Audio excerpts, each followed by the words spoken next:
কংগ্রেস পরিচালিত গ্রাম পঞ্চায়েতগুলোর সাথে গৌরনগরের সিডিপিওর বিমাতৃসুলভ আচরণের প্রতিবাদে শুক্রবার গৌরনগর ব্লক প্রাঙ্গণে বিক্ষোভ প্রদর্শন করে কংগ্রেস দল। তারা মুখ্যমন্ত্রীর উদ্দেশ্যে খোলা চিঠি প্রকাশ করে বিক্ষোভ কর্মসূচিতে জেলা কংগ্রেস সভাপতি বদরুজ্জামান ছাড়াও উপস্থিত ছিলেন কংগ্রেস পরিচালিত গ্রাম পঞ্চায়েতের প্রধান, উপপ্রধান ও পঞ্চায়েত সমিতির সদস্যরা।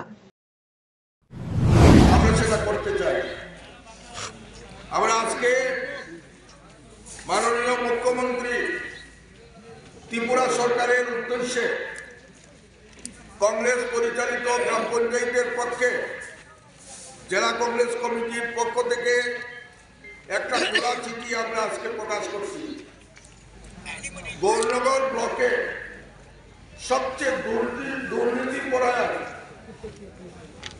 Chief child development project officer তিনি ইনচার্জ হিসেবে আছেন, কিভাবে করাপশন হয়েছে সে করাপশনের কিছুটা নমুনা আজকে খোলা চিঠির মাধ্যমে আমরা রাজ্য সরকারের কাছে প্রদান করতে যাচ্ছি।